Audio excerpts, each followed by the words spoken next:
Los libros de Primera y Segunda de Samuel. En nuestras Biblias modernas, estos son dos libros separados, pero esa división es simplemente por la longitud del rollo. Originalmente fue escrito como una sola historia coherente. En este video hablaremos solo sobre Primera de Samuel. Después de que Israel fue rescatado de la esclavitud en Egipto, ellos hicieron un pacto con Dios en el monte Sinaí y eventualmente llegaron a la tierra prometida. Y ahí se suponía que Israel fuera fiel a Dios y obedeciera los mandamientos del pacto. Antes del libro de Samuel, el libro de Jueces mostró cómo Israel falló completamente en cumplir esa tarea. Fue un tiempo de caos moral y mostró la necesidad que tenía Israel de líderes sabios y fieles. El libro de Samuel provee una respuesta a esa necesidad. La historia del libro de Samuel se enfoca en tres personajes principales. El profeta, Samuel, de donde el libro toma su nombre. Luego tenemos al rey Saúl y después de él, al rey David. Los tres hicieron que Israel pasara de ser un grupo de tribus gobernado por jueces a un reino unificado gobernado por el rey David en Jerusalén. Y el libro de Samuel tiene un diseño fascinante que entreteje la historia de estos tres personajes en 4 partes principales. Samuel es el líder clave y el profeta en la primera sección del libro, pero también juega un rol importante en la siguiente sección, que es la historia de Saúl, la cual se nos cuenta en 2 movimientos: la llegada de Saúl al poder y luego sus fracasos. Y la segunda parte trata sobre su caída y su trágica muerte. Y luego del drama de la partida de Saúl, se encuentra con la emocionante llegada al poder de David. Y luego, la historia de David se nos cuenta en 2 movimientos. Primero, él está sobre una ola de éxito, lo cual es seguido por su trágico fracaso personal en la lenta autodestrucción de su familia y luego de su reino. El libro concluye con un epílogo que reflexiona en toda la historia. Profundicemos y veamos cómo se desarrolla.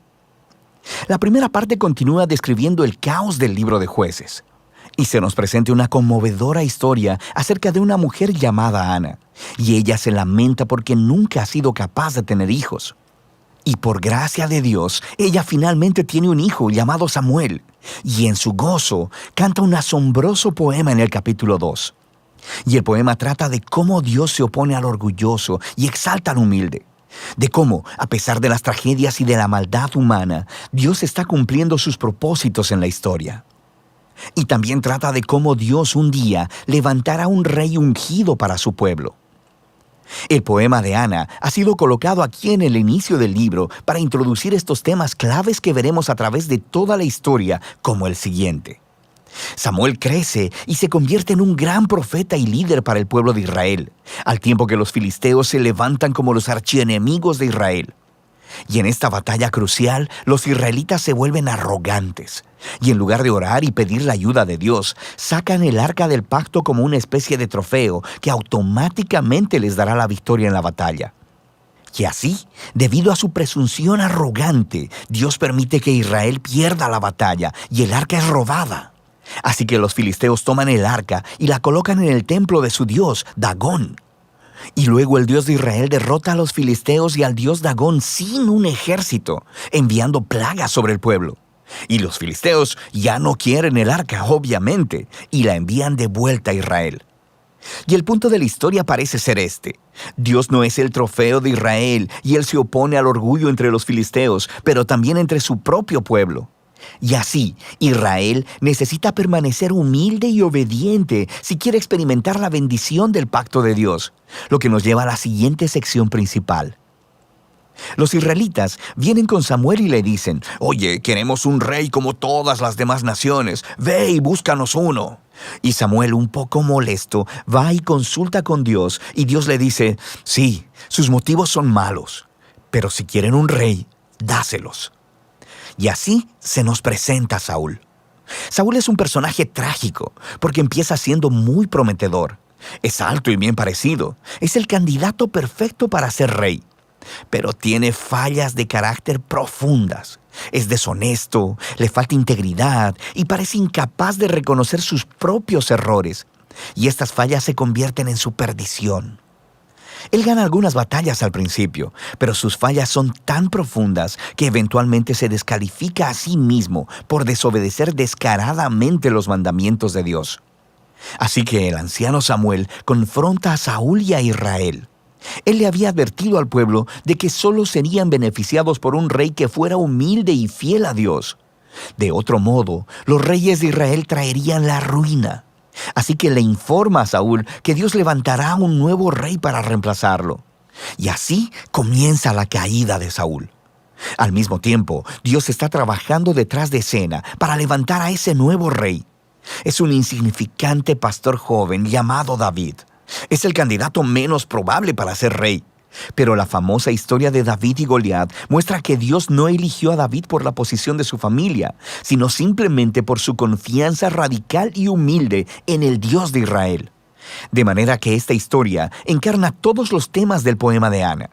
Los orgullosos Saúl y Goliat son humillados, mientras que el humilde David es enaltecido. De aquí vemos a Saúl descender lentamente a la locura, mientras David llega al poder. David comienza a trabajar para Saúl como general, y está ganando todas las batallas, y también está ganando toda la fama. Y Saúl se pone celoso y empieza a perseguir a David, hostigándolo y tratando de asesinarlo. David no ha hecho nada malo, así que David simplemente huye y espera en el desierto. Y aquí vemos el verdadero carácter de David. Él tiene muchas oportunidades de matar a Saúl, pero no lo hace. Él simplemente confía que a pesar de la maldad de Saúl, Dios levantará un nuevo rey para su pueblo. Lo que también es interesante es que muchos de los poemas de David que encuentras en el libro de Salmos están ligados a este momento de su vida, y todos expresan la misma actitud de confianza. Y así que esta sección del libro termina con la espantosa muerte de Saúl después de perder una batalla con los filisteos.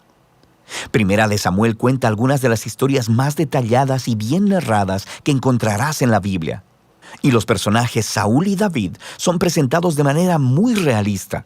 Y el autor los está exponiendo como estudios de carácter para que puedas encontrarte a ti mismo en ellos. Así que en la historia de Saúl vemos una advertencia. Es crucial que reflexionemos en nuestras propias fallas de carácter y cómo nos dañan a nosotros y a los que nos rodean.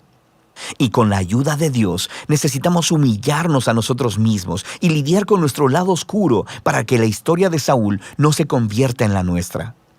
David, por otro lado, se nos presenta como ejemplo de paciencia y confianza del tiempo de Dios en nuestras vidas. Él está huyendo en el desierto, siendo perseguido por Saúl. David tenía muchos motivos para pensar que Dios lo había abandonado, pero eso no es lo que él piensa. Así que la historia de David nos motiva a confiar en que, a pesar de la maldad humana, Dios está cumpliendo sus propósitos, oponerse al orgulloso y exaltar al humilde. Y de eso se trata Primera de Samuel.